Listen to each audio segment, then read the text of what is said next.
Molinos Río de la Plata Sociedad Anónima pasó de soportar pérdidas al cierre del ejercicio previo a la dictadura a obtener ganancias en los 2 periodos siguientes,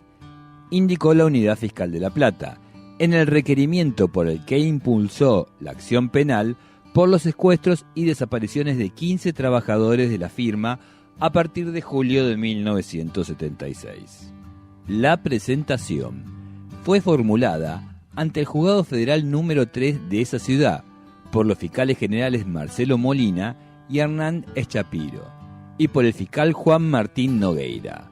En este impulso de la acción, que aún cuenta con imputados, los representantes del Ministerio Público analizaron documentación de la empresa obtenida en allanamientos concretados en la empresa, de archivos de inteligencia policial, de la Comisión Nacional de Desaparición de Personas y declaraciones de testigos. Como parte de sus conclusiones preliminares, remarcaron que la persecución sistemática llevada a cabo por la dirección de la empresa Molinos Río de la Plata a los trabajadores con actividad política sindical se vio reflejada en las tareas de inteligencia e infiltración desplegadas por los directivos de la firma dentro de las plantas de producción, delegada en las Fuerzas Armadas y de Seguridad, tareas por medio de la cual se confeccionaron listados de trabajadores que posteriormente fueron detenidos y que en la mayoría de los casos permanecen desaparecidos al día de la fecha.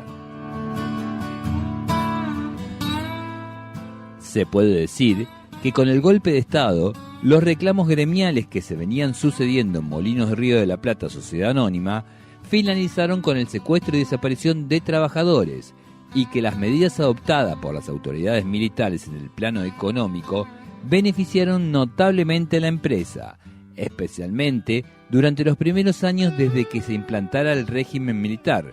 concluyeron los representantes del Ministerio Público. En ese sentido, agregaron, no creemos que sea producto del azar que en la misma época en que la empresa obtuvo considerables ganancias económicas, que registró el más bajo costo laboral y que disminuyó abruptamente el monto destinado a afrontar juicios laborales por despidos, se produjeran las negociaciones con los trabajadores, activistas políticos sindicales dentro de la empresa, para que los mismos renunciaran o se consignaran en las declaraciones juradas anuales que los trabajadores habían hecho abandono de trabajo, cuando la realidad era conteste en demostrar que estaban siendo detenidos ilegalmente. Cronología de las desapariciones. El 7 de julio de 1977, miembros de las Fuerzas Armadas realizaron un operativo en la planta de la empresa ubicada en Avellaneda. Según los testimonios relevados, ingresaron a la firma con la lista de nombres de trabajadores a quienes detuvieron y subieron a un camión del ejército. Ese día fueron secuestrados al menos las siguientes personas que permanecen desaparecidas: Francisco Fernández, Santos Ojeda y Roberto José Rivolta Bonino. También hay constancia de otro trabajador secuestrado aquel día que finalmente sobrevivió. En el caso de Santos Ojeda, los fiscales remarcaron que un testimonio relevado en 1984 por la CONADET consiguió que aquel día un grupo de personas ingresó a la planta de la empresa Molinos Río de la Plata y se identificó como de la Coordinación Federal ante el jefe de personal. Seguidamente, pidieron que se identifique el señor Santos Ojeda. Lo apuntan con un arma y lo subieron a un auto, citaron los fiscales. Ese mismo día, además, secuestraron al obrero Ricardo Belino Almaraz y a su esposa Cecilia Arzamendia, ambos también desaparecidos en su domicilio de Lanús. Los fiscales ponderaron que 4 días antes de su secuestro, Almaraz fue llamado a la oficina de personal de la planta y le ofrecieron un cheque con una suma de dinero a cambio de que renunciara al empleo.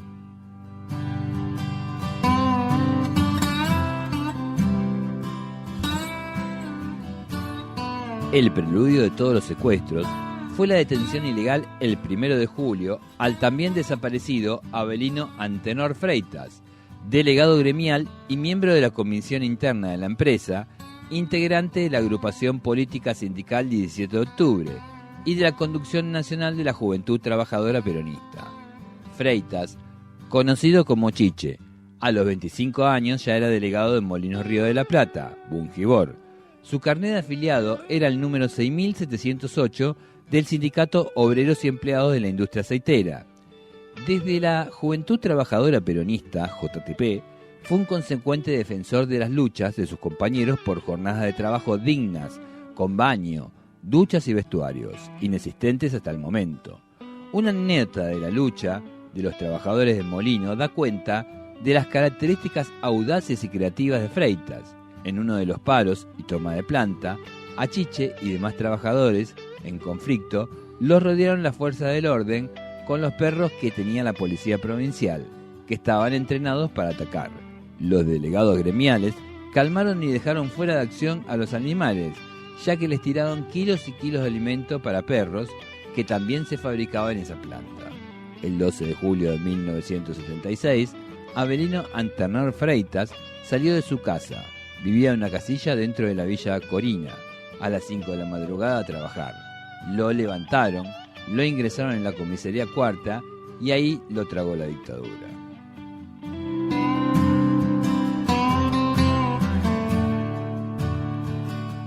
El informe de la Oficina de Investigación Económica y Análisis Financiera, OFINEC, de la Procuración General, convocada por los fiscales para que los asista técnicamente en el caso, indica que Molinos Río de la Plata dio de baja en sus declaraciones juradas anuales a Freitas, el 1 de noviembre de 1976, 4 meses después de su desaparición,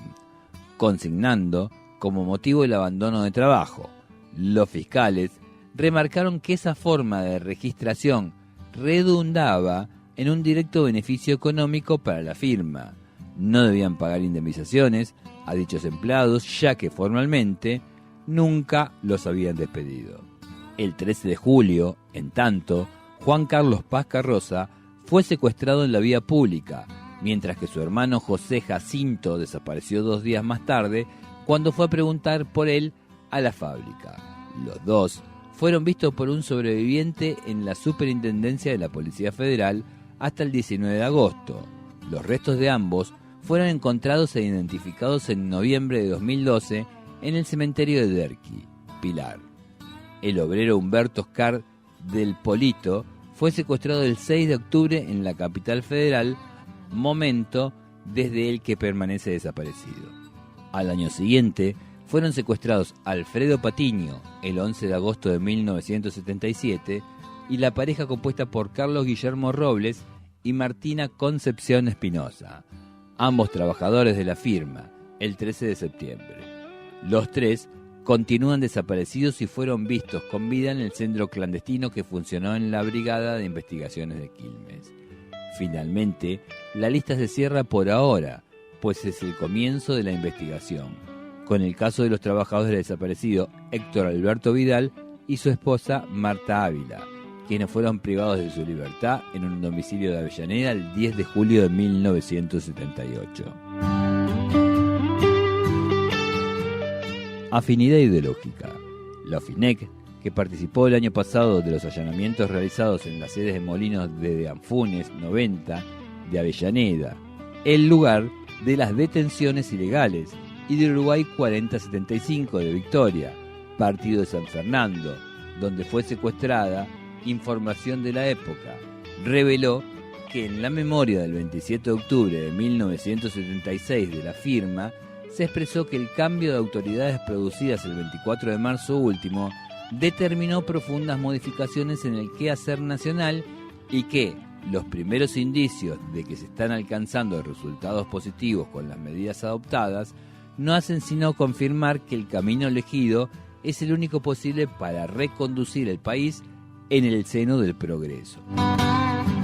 El 7 de noviembre de 1977, la memoria puso de relieve que en función de las políticas generales de la empresa referidas a sus recursos humanos y dentro del contexto de la legislación general, prosiguió el desarrollo de un accionar que permitió un mejor ordenamiento de los mismos, así como la preservación de un clima laboral satisfactorio. Al respecto, los fiscales hicieron notar en el requerimiento de instrucción que la desaparición de los obreros, que comenzó en julio de 1976, no solo fue mencionada en la citada memoria, sino que se enuncia la existencia de un clima laboral satisfactorio.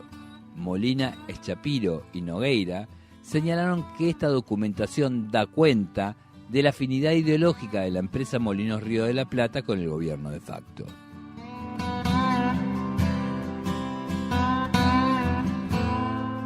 La causa Molinos fue iniciada el 11 de junio de 2013 por los hijos e hijas de 3 empleados desaparecidos, quienes requirieron que se investigue